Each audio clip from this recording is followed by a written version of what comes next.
नमस्कार साथियों, मैं आपका होस्ट एंड दोस्त आ गया हूँ इस बहुत ही ज़बरदस्त सेशंस में जो हम एनसीईआरटी के बारे में पढ़ाने वाले हैं।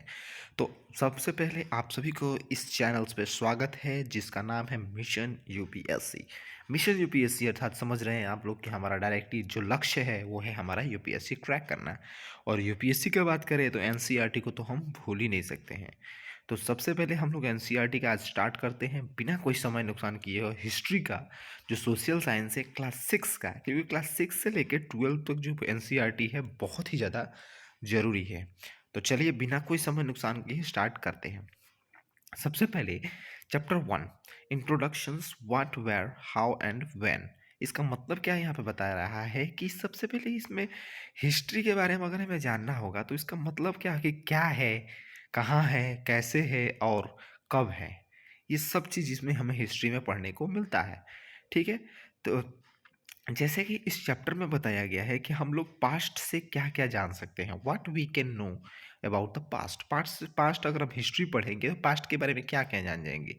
अगर हम हिस्ट्री पढ़ते हैं तो इसमें ये बताया गया है कि पास्ट के बारे में हम ये जान सकते हैं कि हम उस समय के लोग कैसे पहनते थे, कैसे रहते थे, खाना कैसे खाते थे, शिकार कैसे करते थे, फार्म खेती कैसे करते थे, प्लस बिजनेस कैसे करते थे, उस समय के बच्चे कैसे खेलते थे।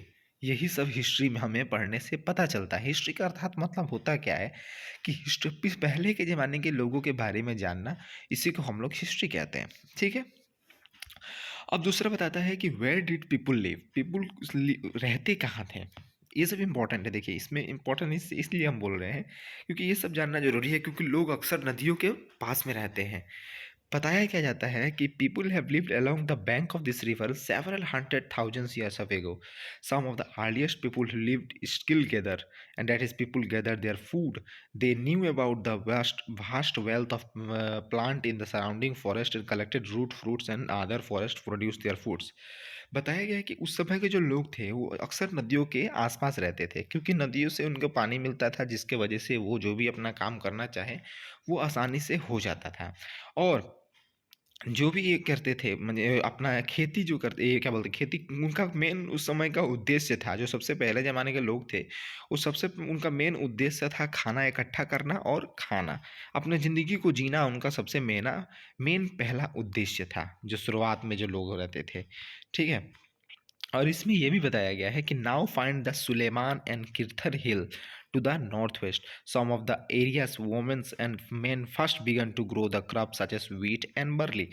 इससे देखिए ये सब इंपॉर्टेंट है। या इसमें यह बताया गया है कि सबसे पहला बार जब जो खेती का निशान पाया गया था कि हाँ कहाँ पर सबसे पहले बार खेती किया गया था, वो था सुलेमान और किर्थर, सुलेमान और किर्थर इस पर्वत के बीच में जो नॉर्थ वेस्ट में है। नॉर्थ वेस्ट कहाँ है, अगर हम लोग प्रेजेंट में बोला जाए तो वो पाकिस्तान में है। ठीक है। पाकिस्तान के सुलेमान और किर्थर हिल के बीच में वहाँ पे सबसे पहला बार खेती पाया गया था। और कौन सा क्रॉप्स पाया गया था, वो था व्हीट एंड बार्ली। व्हीट मतलब गेहूँ, बार्ली मतलब जौ। लगभग 8,000 साल पहले वहाँ पे किया गया था। People also began rearing animal sheep. उस समय लोग लोग किसको इसको भी रखते थे कि सीप हो गया, गोट हो गया, कैटल, और ये सब जितने लोग गाँव में रहा करते थे। ठीक है। ये देखिए ये फिजिकल मैप है। इसमें फिजिकल मैप में आपको किर्थर हिल इसमें साइड में दिख रहा होगा। यहाँ पे किर्थर हिल देखिएगा ना, तो ये रहा किर्थर हिल आपको दिख रहा है। सुलेमान और किर्थर आपको यहाँ पे काबुल के नीचे दिख रहा है, साइड में देख सकते हैं, इंदस रिवर के उस साइड है। यहीं पे सबसे पहला बार पाया गया था। ये देखिए जानना जरूरी है, क्योंकि मैपिंग अगर आप मैपिंग अगर कहीं भी मेंशन करते हैं क्वेश्चन आंसर, अगर उसमें मैपिंग में पर इसको अगर डाल दें तो बहुत ही ज़्यादा आंसर इफेक्टिव बन जाता है। इसीलिए इसको जरूर डाल दीजिएगा, ध्यान दे दीजिए। ठीक है। अब आगे हमें क्या पढ़ने को मिलेगा, आगे हमें ये पढ़ने को मिलेगा कि देखिए the place where rice was first grown are north of the Vindhyas. Vindhyas और विंध्या जो पर्वत था, जो विंध्यास जो विंध्या टेम्प जो था हिल था, उसका उसके नॉर्थ में सबसे पहला बार राइस को पाया गया था। जो सब विंध्या पर्वत कहाँ है, देखिए यहाँ पे विंध्या आपको दिख जाएगा। विंध्या कहाँ है, विंध्या ये रहा विंध्या, नर्मदा के ऊपर दिख रहा है विंध्या आपको। सबसे पहले बार इसके नॉर्थ में अर्थात इसके ऊपर तो इसके ऊपर हम सबसे पहला बार यहाँ पे पाया गया था राइस का प्रोडक्शंस। और जो राइस का प्रोडक्शन सबसे पहले पाया गया था वो पाया गया था इलाहाबाद में, यूपी में। ठीक है, यूपी में सबसे पहले बार राइस का प्रोडक्शन पाया था। जो जगह का नाम मैं आपको बताता हूँ उसका नाम है कोल्डिहवा। कोल्डिहवा में सबसे पहले राइस का प्रोडक्शंस पाया गया था। ठीक है, trace the river Indus and tributaries. एक चीज़ ध्यान दे रहे, इसमें किस तरह बताया गया है कि trace the Indus river and tributaries. इसका मतलब ये समझ रहे हैं, इसका मतलब ये हो गया कि हमें कभी भी अपने आंसर्स लिखते हैं तो आंसर्स में कभी भी हमें मैपिंग का हेल्प लेना चाहिए, क्योंकि मैपिंग से अगर आप कोई भी चीज़ को इंडिकेट करते हैं ना तो आपका एक आंसर का रुतबा ही अलग होता है। इसीलिए इस पर ज़रूर ध्यान दें। ठीक है, about 47 years ago some of the earliest cities flourished on the bank of this river. Later 25 years cities developed on the bank of the Ganga and its tributary and along with the sea coasts. लगभग 4700 साल पहले बहुत सा ऐसा cities जो था वो bank of the reverse के पास बना हुआ था। और बाद में 2500 साल बाद वो cities bank of the river और उसके ट्रिब्यूटरीज में दोबारा बनाया गया। Locate the Ganga and the tributaries called the Son. जो गंगा रिवर का जो ट्रिब्यूटरीज होती है ना, जो ब्रांचेस होती है, मान लीजिए उससे जो शाखाएं निकलती हैं, सहायक नदी जो होती है उसकी, उसको हम लोग सोन बोलते हैं, सोन। ठीक है, in the ancient time the area of this river to the south of the Ganga was known as Magadh. जो गंगा का जो एरिया था जो साउथ में जो उसका पड़ता था उसको हम लोग मगध बोलते थे, जो आज बिहार में पड़ता है। It were the ruler very powerful and set up a large kingdom was set up in the other part of the country as well. उस समय के जो रूलर जो होते थे वो बहुत ही ज़्यादा पावरफुल होते थे, जो साथ ही साथ अपने देश में तो रूल करते ही थे, साथ ही साथ बाहर के भी देश में जाके अपना रूल वो लोग चलाते थे। इसीलिए जो लोग उस समय के लोग जो थे, लोग अक्सर वहाँ पे बहुत ही ज़्यादा राजा वो जो उसके अंदर में ही रहा करते थे। Throughout people travel from one part of the subcontinent to another. Hills and high mountain including Himalayas, desert, river, seas made journeying dangerous at the time but never impossible. और उस समय के जो लोग होते थे ना, उस समय के लोग अक्सर खाली ट्रैवल करते रहते थे। उनका ना देखिए, शुरुआत में जो लोग रहते थे उनका कोई परमानेंट घर नहीं होता था। शुरू शुरू में जब सबसे पहला जो लोग रहते थे उनका कोई घर नहीं होता था। उनका काम क्या था, बस घूमते रहना, पहाड़ हो, नदी हो, कितने बड़े बड़े क्या बोलते हैं, डेजर्ट हो, रिप रिप में सब चीज़ वो लोग पार करते रहते थे। जहाँ उनको अच्छा चीज़ मिल जाए वहाँ रहते थे, खाते थे, पीते थे, रह के वहाँ से दोबारा चल जाते थे, आगे चल जाते। So man and women moved in search of livelihood. हमेशा घूमते रहते थे, अपने जो ज़िंदगी जीने के लिए हमेशा वो लोग घूमते रहते थे। और escape from the natural disaster like drought. और हमेशा घूमते उनके वो लोग बचते रहते थे, क्योंकि उस समय जो शुरुआत में ना अक्सर बहुत सारा नेचुरल डिजास्टर होते रहता था, जिसके वजह से वो अपना जगह हमेशा चेंज करते रहते थे। कभी कहीं बाढ़ आ गया, कभी कहीं सुखाड़ पड़ गया, या फिर कुछ वॉल्केनो फट गया। ये सब जितने नेचुरल डिजास्टर जो होते थे ना, वो पहले ज़्यादा आते थे, जिसके वजह से वो लोग एक जगह पे नहीं रह पाते थे। तभी से वो लोग क्या कर दिए कि उनको हमेशा इधर से उधर, जैसे कोई दूसरा कभी जगह चले गए, कभी कहीं चले गए, लोग अपना ज़िंदगी जीते रहते थे। ठीक है, इसी तरह लोग उस समय के लोग रहते थे। अब देखिए क्या लिख रहा है, why do people travel now. आज भी लोग बहुत सारा घूमते हैं। क्यों घूमते हैं?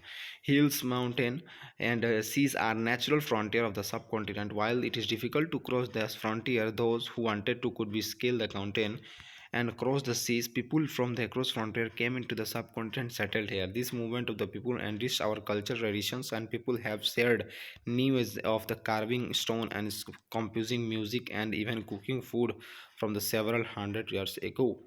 इसमें ये बताया गया कि पहले के जो लोग रहते दौड़ चलते रहते थे, घूमते रहते थे, वही घूमना आज भी लोग बताया जाता है। यानी कि इसमें ये बताया जाता है कि हमारे पहले के जो पूर्वज थे वो भी घूमते थे और हम भी घूम रहे हैं। इसमें यही इसको बताया गया है। Names of the land. अब देखिए मैं बताता हूँ, अब हम लोग जानेंगे कि हमारे देश का नाम कैसे पड़ा, नामकरण, भारत या फिर इंडिया कैसे पड़ा। Two of the word use our country name. हम लोग अपने देश का नाम दो जानते हैं, या इंडिया जानते हैं या फिर भारत जानते हैं। The word India come from the Indus and called Sindhu in Sanskrit. जो सबसे जो इंडिया नाम है वो इंदस से आया है, और जिसको हिंदू में सिंधुस बोलते हैं, सिंधु सिंधु बोलते हैं संस्कृत भाषा में। Find the Iran and Greece in the atlas. देखिए इसमें ये फिर से दोबारा ईरान एंड ग्रीस के बारे में बताया गया है, इसलिए इसमें बताया गया है the Iranian and grips who came through the north waste about 25 years ago were familiar with Indus, called it's the Indos and Indios, and the land of east of the river called India। और जो Iranian और Greeks जो थे, जो waste से आए थे, जो पाकिस्तान से रास्ते हुए उधर से आए थे सबसे पहले बार जो लोग आए थे ना, तो वो लोग जो इतने जो फैमिलियर जो लोग इंडिया के रहते थे, इधर के लोग जो ईस्ट के रहते थे, इधर लोग जो रिवर नदी गंगा रिवर के इधर जो लोग रहते थे, उनको ना वो लोग इंदोस बोलते थे। हिंदूस थे लेकिन उसको हिंदोस बोलते थे। हिंदोस बोलने के कारण इंडोस निकल जाता था, हिंदोस इंडोस बोलते थे। इसीलिए जो वहाँ के लोग रहते थे उनका फाइनली जो लोग का नाम बताया गया, वो जगह का नाम बता दिया कि वहाँ पे हिंदोस रहते हैं, इसीलिए उस जगह का नाम हम लोग इंडिया रख देते हैं। और जब भारत नाम पड़ा, जब भारता was a group of used for a group of people who lived in the north waste. और जो लोग नॉर्थ वेस्ट में रहते थे, उस जितने जो ग्रुप होते थे, उस टोटल ग्रुप के लोगों को ही भारत बोला जाता था। And was mentioned in the Rig Veda में भी भारत का नाम लिखा गया है, पाया गया है। और the earliest composition in Sanskrit, और उस समय जो संस्कृत भाषा उस समय यूज किया गया था, जो भारत भाषा है वो संस्कृत में है। एंड अबाउट 3500 साल पहले ये चीज़ हुआ था। Later it was use for our country, और आज हम इस दोनों नाम को बहुत ही अच्छे तरह से जानते हैं। ठीक है, अब इसमें बताया there are several ways to finding about the past. देखिए हिस्ट्री के बारे में जानने के लिए बहुत सा चीज़ है। अगर हिस्ट्री के बारे में जानना है तो बहुत सा ऐसा चीज़ है जिससे हमें जान सकते हैं। सबसे पहला कि मान लीजिए आपको क्या होता है कि अगर आप किताब भी पढ़ के हिस्ट्री के बारे में जान सकते हैं। और जो सबसे फेमस किताब है वो है मनुस्क्रिप्ट। क्योंकि जो मनुस्क्रिप्ट है वो स्पेशली हाथ से लिखा गया है। अब वहाँ के जो उस समय के जो लोग होते थे, हाथ से लिखा जाता। मनुस्क्रिप्ट से मतलब ही होता है, मनु एक लैटिन शब्द है, उसका मतलब होता है कि हाथ से लिखा गाना, हाथ से लिखा हुआ को उसको मनुस्क्रिप्ट बोलते हैं। ठीक है, this were usually written in the palm lips. वो पाम के पत्तों के ऊपर, पाम के लिप्स पे उसको लिखा गया था। और जिसको हम लोग क्या specially prepared bark of the tree, और पेड़ों के छिलके के ऊपर भी लिखा जाता था, विच ग्रोन इन हिमालय। जो हिमालय में जो पेड़ होते थे ना, उसके छिलके के ऊपर इसको लिखा जाता था। इसीलिए देखिए मनुस्क्रिप्ट को इसलिए बोला जाता है कि मनुस्क्रिप्ट से हम लोग अपने इतिहास के बारे में जान सकते हैं, क्योंकि उस स्पेशली उस जमाने के लोग ने लिखा था। लेकिन हुआ क्या था कि मनुस्क्रिप्ट बहुत सा खराब हो गया था। बहुत उसको इंसेक्ट्स जो होते थे ना वो सब खा लिए, उसके बारे में बहुत डिस्ट्रॉय हो गया, जल गया इधर उधर कहीं ना कहीं। मतलब अब उतना पुराना है, कहीं ना कहीं गुम तो हो ही जाएगा। लेकिन बहुत सा उसमें सेफ है जो आज भी उसमें हमें देखने को मिलता है। जैसे कि मान लीजिए बहुत सा मनुस्क्रिप्ट मंदिरों में रखा गया है, या फिर बहुत जगह अच्छे अच्छे जगह म्यूजियम वगैरह थे, जो भी अच्छे जगह रखा गया है, वहाँ पे मनुस्क्रिप्ट आज भी हमें देखने को मिलता है। उससे हमें बहुत सा ज्ञान मिलता है। जैसे कि हम अगर उसके बारे में बताएं, उसमें लिखा है, हमें रिलीजियस के बारे में मिलता है, साथ ही साथ उस समय के लोगों का दवाई कैसे करते थे, साइंस के बारे में, मेडिसिन के बारे में, दवा के बारे में बताया जाता था। और उस समय के लोग कैसे रहते थे, वहाँ के राजा उस समय के कैसे होते थे, कैसे जीते थे राजा, ये सब के बारे में उसमें हमें बताया है गया है। ठीक है, और many of this written in Sanskrit and other were in Prakrit. और मनुस्क्रिप्ट जो है वो बहुत से मनुस्क्रिप्ट जो है वो बहुत सा भाषा में लिखा गया है। एक तो संस्कृत में लिखा गया है, और साथ ही साथ जो ज़्यादातर लिखा गया है वो लिखा गया है प्राकृत भाषा में, language used by ordinary people. And Tamil भाषा में भी लिखा गया है। और प्राकृत भाषा उस भाषा को बोला जाता है जो उस समय के लोग यूज़ करते थे। ठीक है, अब अगला स्रोत जो आता है जिसके बारे में हम लोग हिस्ट्री जान सकते हैं वो है इंस्क्रिप्शंस। इंस्क्रिप्शन मतलब जानते हैं क्या होता है? इंस्क्रिप्शन मतलब होता है कि उस समय के लोग क्या, राजा महाराजा क्या करते थे, कोई भी लोगों को ऑर्डर देना होता था ना, कि मान लीजिए अगर आपको ऑर्डर देना है कि हाँ आप लोगों को अब इतना तारीख को यहाँ घूमने आना है, इस जगह पे आप लोगों को आना है, या फिर आप लोगों को अब इतना बजे सो जाना है, या जो भी अपना आदेश हो, तो उस समय के राजा महाराजा क्या करते थे, पत्थरों के ऊपर लिख के भेज देते थे। पत्थर को ऊपर लिख देते थे कि मिटे नहीं, और मान लीजिए जहाँ भी उसको भेजना हो, चाहे वहाँ भी करना हो, वहाँ पे जाके पत्थर पे लिख देते थे और उसी से पता चल जाता था लोगों को। और उसी इंस्क्रिप्शन पत्थर पे लिखने के कारण वो पत्थर लिखा हुआ मिटता नहीं था, जो आज भी हमें देखने को मिलता है। तो उससे भी हमें ये पता चलता है कि उस समय के जो राजा थे, उस समय के जो लोग थे, क्या किस तरह से ऑर्डर पाते थे, क्या लिखते थे, जो भी अपना माइंड का हो, मन का हो, बात हो, शेयर हो, या फिर कहीं कोई जंग जीत जाए तो उसके बारे में लिख देते कि हमने जंग जीता है और जंग जीत के क्या किया है, कैसे किया है, सारे बारे में वो लोग राजा महाराजा उस समय के लिख देते थे। ये भी एक हम लोग का इंस्क्रिप्शन है। देखिए इसमें क्या पता चल रहा है कि अगर इसमें क्वेश्चन हमें पूछा जाए कि हिस्ट्री के बारे में हम कहाँ कहाँ से जान सकते हैं, तो हिस्ट्री के देखिए बारे में सबसे पहले हम लोग जान सकते हैं किताबें पढ़ के। किताबें पढ़ा जाए अर्थात हम लोग हिस्ट्री का मनुस्क्रिप्ट पढ़ के हम लोग उसके बारे में जान सकते हैं। वेद के बारे में, वेद पढ़ के हम लोग हिस्ट्री के बारे में जान सकते हैं। या फिर जितने एक पहले के जो किताब हैं, रामायण महाभारत नहीं, सॉरी, ये मनुस्क्रिप्ट हो गया या फिर अपना वेद हो गया, इसको हम लोग पढ़ के अपने पास्ट के बारे में जान सकते हैं। और दूसरा हो गया इंस्क्रिप्शंस। इंस्क्रिप्शंस मतलब हो गया कि पत्थरों पे लिखा हुआ, उसको हम लोग उसको भी पढ़ के हम लोग अपने पास्ट के बारे में बता सकते हैं। और जो तीसरा होता है वो होता है उस समय के लोग, जो उस समय के लोग रहते थे, जो हिस्ट्री में जो घूमने आते थे। मान लीजिए जो पास्ट के बारे में जो उस समय जो मान लीजिए कोई घूमने आ गया और उसने अपना एक किताब बना दिया, अपना जो भी अपना एक ज़िंदगी जीवनी बना दी, अपना जीवनी में उसने पूरा पास्ट का विवरण कर देते हैं, उससे भी हम लोग पास्ट के बारे में जान सकते हैं। और एक बात जानते हैं, ये जो पत्थर पे जो लिखा रहता है या फिर कोई भी पुराना सामान हो जिस पे हम लोग पता चलता है कि हाँ ये पहले का है, कितना साल पहले का है, उसमें लिखा क्या गया है, वो एक व्यक्ति स्पेशलिस्ट होते हैं उसके, और उसको पता है क्या बोलते हैं, उसको बोलते हैं आर्कियोलॉजिस्ट। आर्कियोलॉजिस्ट उनको बोलते हैं। They study the remains of the building made of basin stone and painting and sculpture. तो पूरा पढ़ लेते हैं कि उस पे पत्थर पे क्या बनाया गया है, किस पत्थर से बनाया गया है और उसमें क्या लिखा गया है। और उस वो लोग साथ ही साथ वो लोग हमेशा खुदाई उदाई करते रहते हैं खोजने के लिए कि उस समय के पत्थर कैसे होते थे, या फिर उस समय की जो ईंट होती थी, जो हथियार होते थे, उस समय के जो गहने होते थे किस तरह होते थे। इसलिए वो लोग अक्सर क्या करते हैं, आर्कियोलॉजिस्ट, वो लोग हमेशा सर्च में ही रहते हैं, कभी कुड़ाई उड़ाई कहीं ना कहीं करते रहते हैं।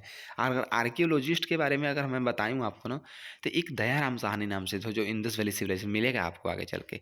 वो भी एक आर्कियोलॉजिस्ट ही थे जो खुदाई करते थे जिसमें उनको ये इंडस वैली, मोहनजोदारो मिला था सबसे पहले, हड़प्पा सिविलाइजेशन मिला था, सॉरी, हड़प्पा मिला था। ठीक है, इसके बारे में मिलेगा आगे, मज़ा आएगा वो। ये देखिए ये हिस्ट्री ये मिला गया था कोरना से, क्या मिला था, 4700 साल पहले ये पॉट मिला था। 2500 साल पहले ये कॉइन्स मिला था, कॉइन्स देख रहे हैं आप साइड साइड में, यही सब मिला था। Archaeologist look for the bones, हड्डियों, आर्कियोलॉजिस्ट ना हड्डियों को भी खोजते हैं लोगों के, आदमी के, चिड़िया के, मछलियों के, जानवरों के भी, कि उस समय के हड्डी कैसे होते थे, उस समय के लोग कैसे होते थे, उस समय के जानवर कैसे होते थे, साइज उनका क्या होता था, उनको हाथ दो ही था कि किसे था, मतलब टोटल उनके बारे में जानने के लिए वो अक्सर मतलब एक्साइटमेंट रहते थे उनके। इसीलिए अक्सर आर्कियोलॉजिस्ट हमेशा एक जगह बैठते नहीं हैं, खुदाई उदाई कुछ ना कुछ मतलब खोजते रहते हैं जिसके बारे में वो पास्ट के बारे में जान जाए। पास्ट के बारे में जानने का वो लोग का बहुत ही ज़्यादा एक्साइटमेंट रहता है। ठीक है, और जो ना मैंने आपको बताया हिस्टोरियन जो स्कॉलर्स होते थे, जो स्टडी पास्ट के बारे में पढ़ाई किए हैं, वो भी हमें पास्ट के बारे में बता सकते हैं। इन्फो और बहुत सारा इन्फॉर्मेशंस जो हमें मनुस्क्रिप्ट, इंस्क्रिप्शंस और आर्कियोलॉजी से मिलता है। ठीक है, तीन चीज़ से मिल जाता है, एक होता है मनुस्क्रिप्ट, एक होता है इंस्क्रिप्शन और साथ ही साथ आर्कियोलॉजी। आर्कियोलॉजी से भी हमें बहुत ज़्यादा ज्ञान मिलता है पास्ट के बारे में, वही हमें पास्ट के बारे में बता देते हैं आर्कियोलॉजिस्ट। ठीक है, ये तीन चीज़ ध्यान रखिएगा, क्या क्या चीज़ से, मनुस्क्रिप्ट, इंस्क्रिप्शन और आर्कियोलॉजी, तीन चीज़ है पास्ट जानने का source. One of the past many. Do you notice the title of this book, Our Past?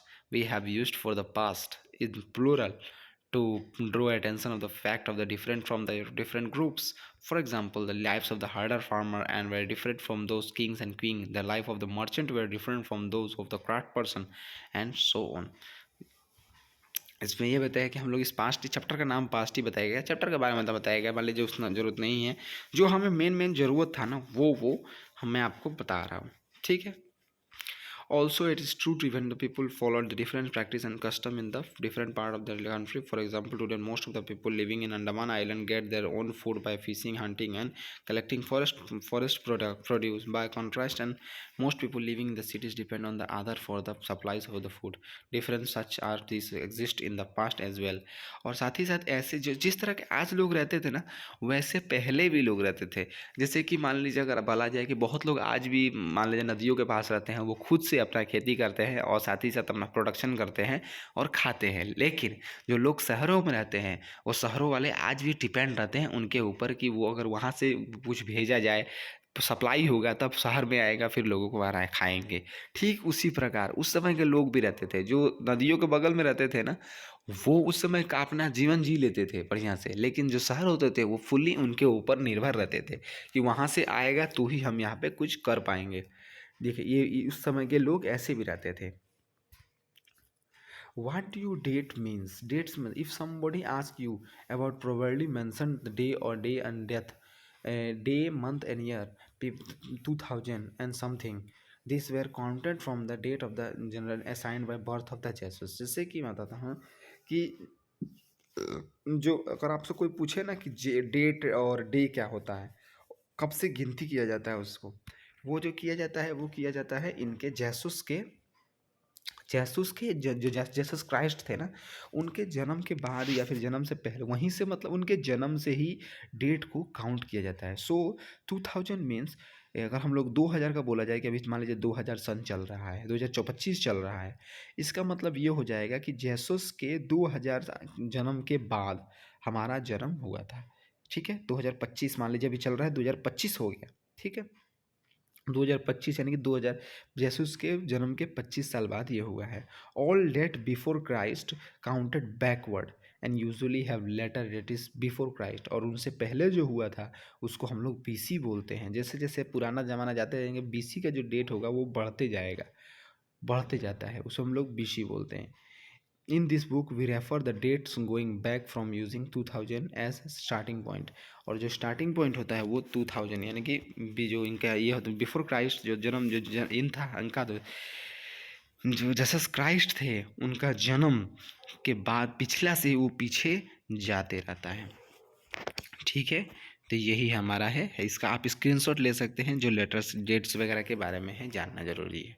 ठीक है, एनो डोमिनी बाद अगर मान लीजिए उनका जन्म के बाद होता है तो उसे एनो डोमिनी बोलते हैं। BC stand for before Christ. You will sometime find an AD before dates. This stand for Latin word that is Anno Domini in the year Lord, in the year of Lord. अर्थात Anno Duminy मतलब हो गया कि जब उनका जन्म हो चुका था और उन्हीं के जन्म के साइड यानी कि सो 2052 के ऑल्सो रिटन एज 2012 AD। समझ गए ना, उनका अगर उनके जन्म से पहले कुछ चीज़ हुआ था जैसे क्राइस्ट से, तो उसको हम लोग BC बोलते हैं। उनके जन्म के बाद हुआ था उसे हम लोग AD बोलते हैं। तो ठीक है, बस यही जानना ज़रूरी है। आज का हमारा चैप्टर यही था। आप कैसा लगा चैप्टर? अगर अच्छा लगा हो तो लाइक एंड सब्सक्राइब जरूर करिएगा और इसको शेयर जरूर कर लीजिएगा और सेव कर लीजिएगा कि आगे चल के हम लोग ऐसे ही सारा बताएंगे, क्योंकि एक सब्जेक्ट ही सारा सब्जेक्ट को हम लोग कवर करने वाले हैं, क्योंकि हमारा मेन जो उद्देश्य है वो है हमारा NCERT पूरी तरह से कवर करना। ठीक है, धन्यवाद, मिलते रहते हैं। जय श्री राम, जय जय भारत, जय हिंद।